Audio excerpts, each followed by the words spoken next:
संतोषी माता की जय। प्रिय भक्तजनों, आज हम इस वीडियो में संतोषी माता की व्रत कथा सुनेंगे। शुक्रवार के दिन माँ संतोषी का व्रत पूजन किया जाता है। इस पूजा के दौरान माता की आरती, पूजन तथा अंत में माता की कथा सुनी जाती है। तो आइए सुनते हैं संतोषी माता की व्रत कथा। तो उससे पहले प्रेम से बोलिए संतोषी माता की जय। एक बुढ़िया थी, उसके 7 बेटे थे।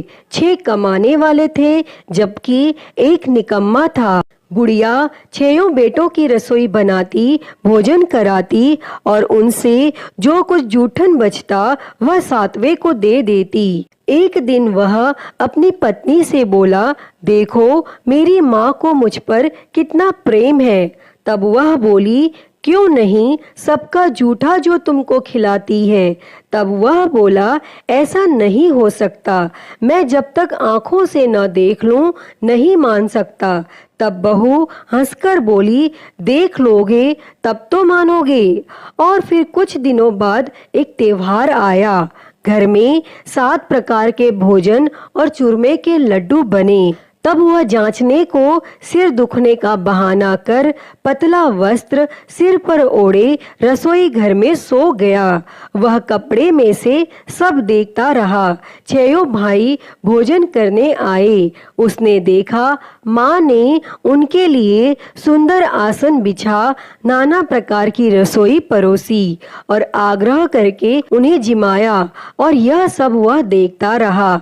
और जब 6 भाई भोजन करके उठे तब माँ ने उनकी जूठी थालियों में से लड्डू के टुकड़े उठाकर एक लड्डू बनाया और जूठन साफ कर बुढ़िया माँ ने उसे पुकारा, बेटा 6 भाई भोजन कर गए, अब तू ही बाकी है, उठ तू कब खाएगा।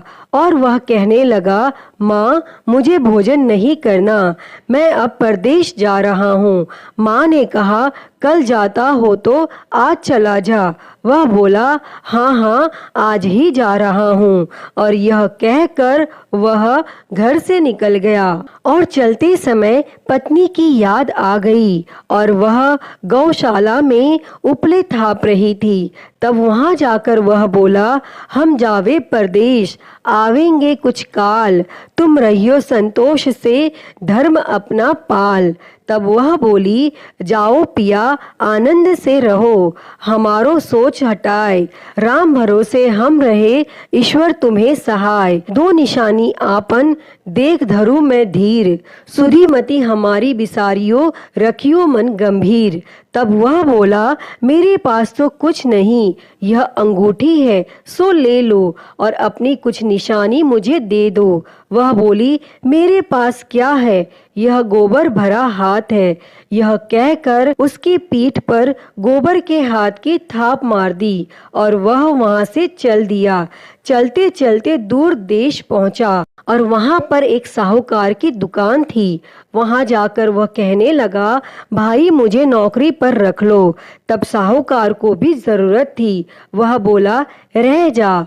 और तब उस लड़के ने पूछा, तनख्वाह क्या दोगे? साहूकार ने कहा, काम देखकर दाम मिलेंगे। तब उसे साहूकार की नौकरी मिली और वह सुबह 7 बजे से रात 10 बजे तक नौकरी करने लगा। और कुछ दिनों बाद दुकान का सारा लेन देन, हिसाब किताब, ग्राहकों को माल बेचना, सारा काम करने लगा। साहूकार के 7-8 नौकर थे, वे सब चक्कर खाने लगे।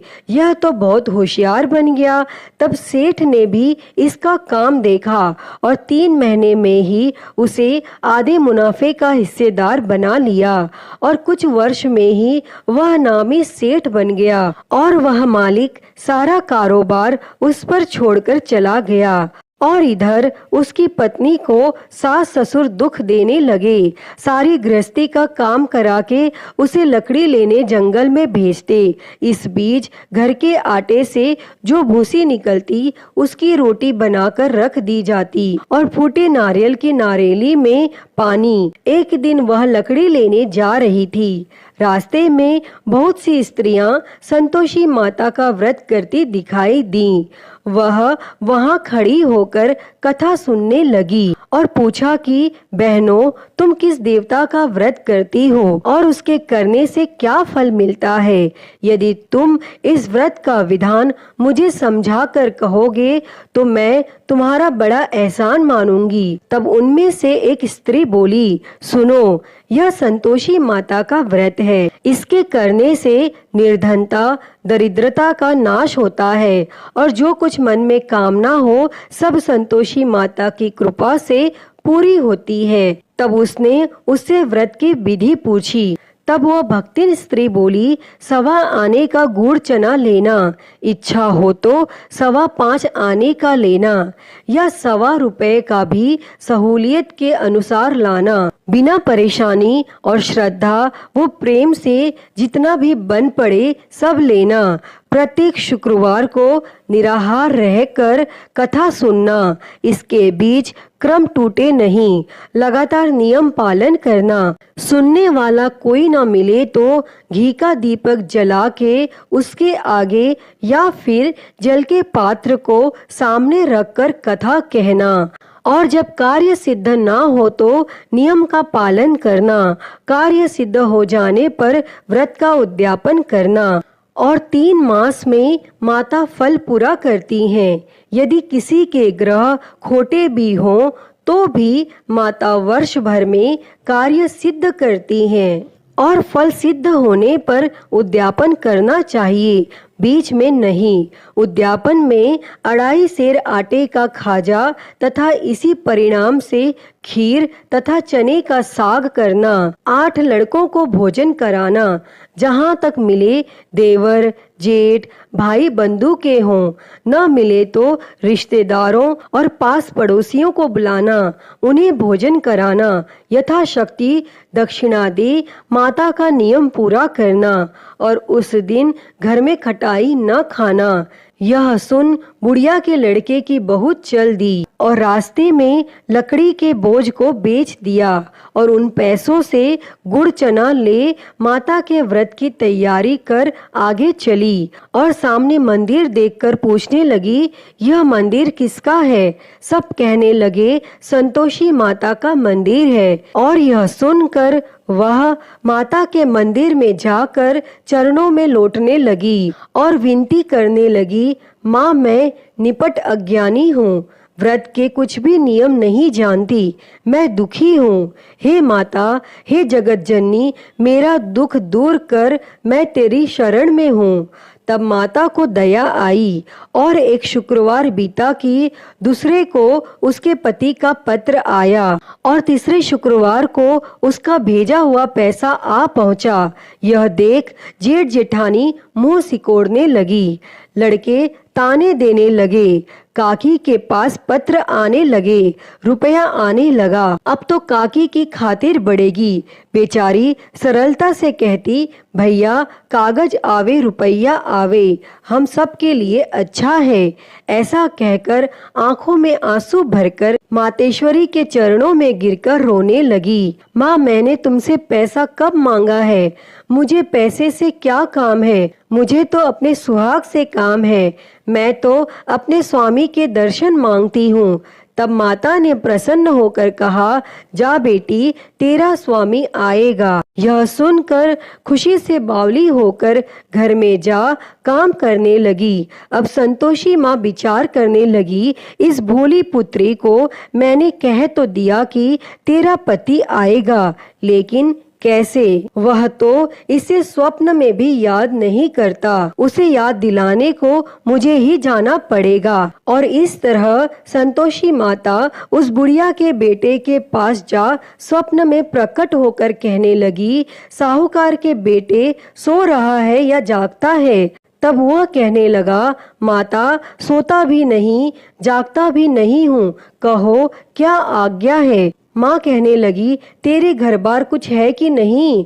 वह बोला, मेरे पास सब कुछ है, माँ बाप है, बहू है, क्या कमी है?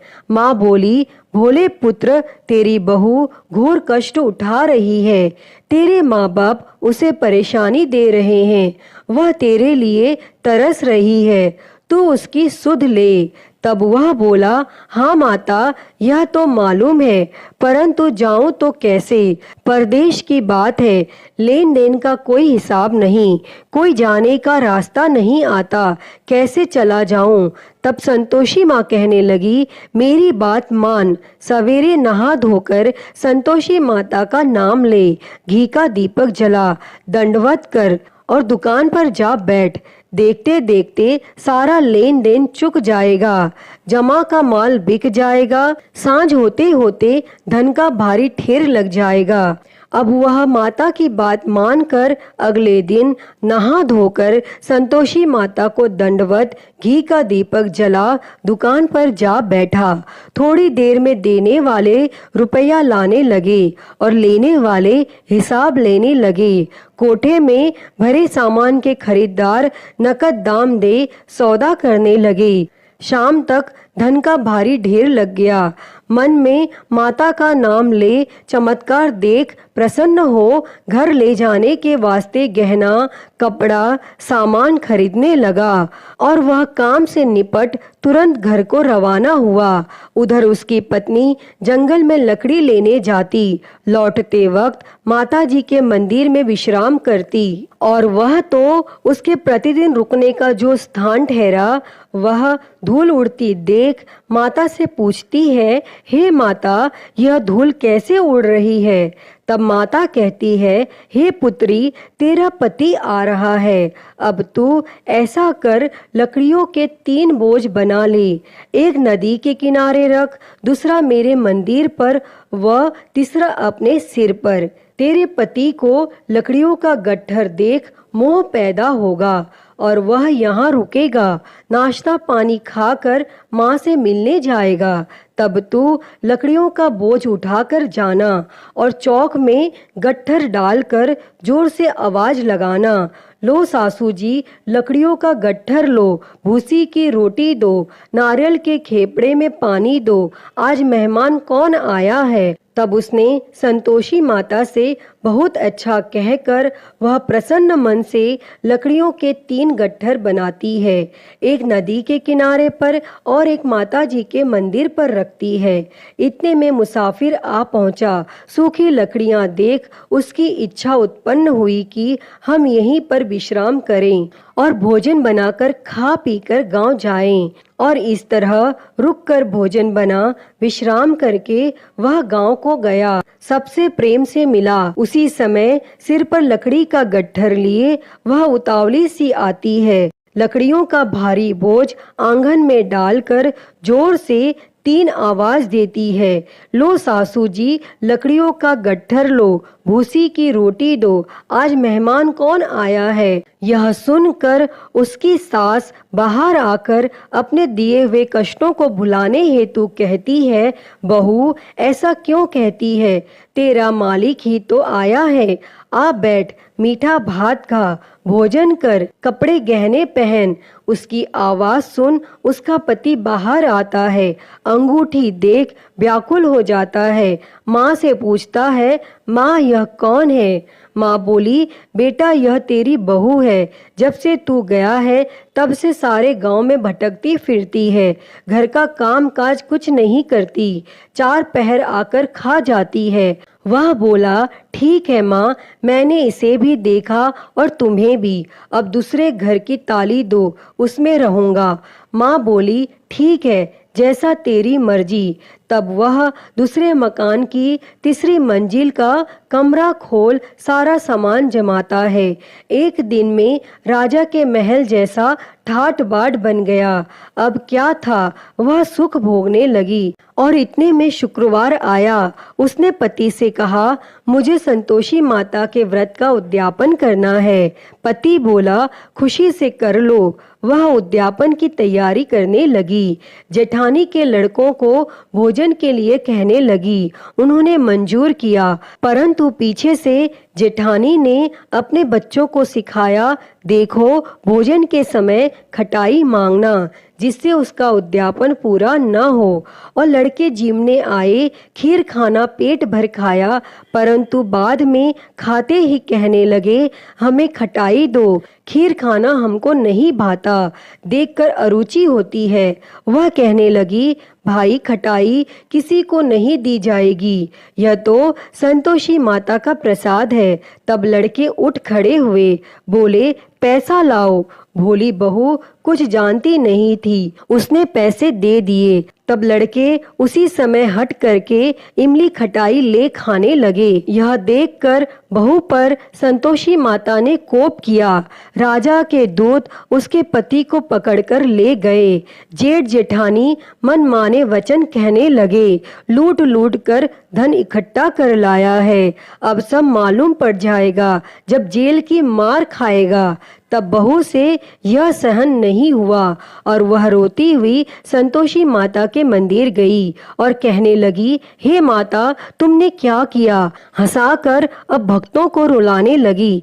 तब माता बोली, बेटी तूने उद्यापन करके मेरा व्रत भंग किया है। तब वह कहने लगी, माता, मैंने कुछ अपराध नहीं किया है, मैंने तो भूल से लड़कों को पैसे दे दिए थे, मुझे क्षमा करो, मैं फिर से तुम्हारा उद्यापन करूंगी। तब संतोषी माता बोली, अब भूल मत करना। तब वह कहती है, अब भूल नहीं होगी, अब बतलाओ वे कैसे आवेंगे? माँ बोली, जा पुत्री, तेरा पति तुझे रास्ते में आता मिलेगा। वह निकली, राह में पति आता मिला। वह पूछी, कहाँ गए थे? तब पति कहने लगा, इतना धन जो कमाया है उसका कर राजा ने मांगा था और वह भरने गया था। तब वह प्रसन्न होकर बोली, भला हुआ, अब घर को चलो। कुछ दिन बाद फिर शुक्रवार आया और वह बोली, मुझे फिर संतोषी माता के व्रत का उद्यापन करना है। तब पति ने कहा, करो। बहू फिर जेठ के लड़कों को भोजन के लिए कहने गई। जेठानी ने एक दो बातें सुनाई और सब लड़कों को सिखाने लगी, तुम सब लोग पहले ही खटाई मांगना। लड़के भोजन से पहले कहने लगे, हमें खीर नहीं खानी, हमारा जी बिगड़ता है, कुछ खटाई खाने को दो। वह बोली, खटाई किसी को नहीं मिलेगी, आना हो तो आओ। वह ब्राह्मण के लड़के लाकर भोजन कराने लगी। यथाशक्ति दक्षिणा की जगह एक एक फल उन्हें दिया। तब संतोषी माता प्रसन्न हुई और माता की कृपा होते ही 9वें मास में उसको चंद्रमा के समान सुंदर पुत्र प्राप्त हुआ और पुत्र को पाकर प्रतिदिन माता जी के मंदिर को जाने लगी। तब संतोषी माता ने सोचा, यह तो रोज आती है, आज क्यों न इसके घर चलूं। और यह विचार कर माता संतोषी ने भयानक रूप बनाया। गुड़ चने से सना मुख, ऊपर सूंड के समान होठ, उस पर मक्खियां भिन भिन कर रही थी। दहेली पर पैर रखते ही उसकी सास चिल्लाई, देखो रे, कोई चुड़ैल डाकिनी चली आ रही है, हे लड़कों इसे भगाओ, नहीं तो किसी को खा जाएगी। और तब लड़के भगाने लगे, चिल्लाकर खिड़की बंद करने लगे। बहू रोशनदान में से देख रही थी, प्रसन्नता से पगली बन चिल्लाने लगी, आज मेरी माता जी मेरे घर आई हैं। वह बच्चे को दूध पीने से हटाती है। इतने में सास का क्रोध फट पड़ा। वह बोली, क्या उतावली हुई है? बच्चे को पटक दिया और इतने में माँ के प्रताप से लड़के ही लड़के नजर आने लगी। वह बोली, माँ, मैं जिसका व्रत करती हूँ यह संतोषी माता है। तब सब ने माता जी के चरण पकड़ लिए और विनती कर कहने लगे, हे माता, हम मूर्ख हैं, अज्ञानी हैं, तुम्हारे व्रत की विधि हम नहीं जानते, व्रत भंग कर हमने बड़ा अपराध किया है। जगमाता, आप हमारा अपराध क्षमा करो। और फिर इस प्रकार संतोषी माता प्रसन्न हुई। हे माँ संतोषी, बहू पर प्रसन्न होकर बहू को जैसा फल दिया वैसा ही फल इस कथा को कहते, सुनते और हुंकारा भरते सबको देना, सबके मनोरथ को पूर्ण करना। तो प्रेम से बोलिए, संतोषी माता की जय। प्रिय भक्तजनों, मैं उम्मीद करती हूँ कि आपको यह संतोषी माता की व्रत कथा पसंद आई होगी और अगर वीडियो अच्छी लगी हो तो इसे लाइक करें, ज़्यादा से ज़्यादा शेयर करें और कमेंट बॉक्स में संतोषी माता की जय लिखना ना भूलें और महाकाल भक्ति ज्ञान चैनल को सब्सक्राइब कर नोटिफिकेशन बेल को ज़रूर ऑन कर लें। हर हर महादेव। धन्यवाद।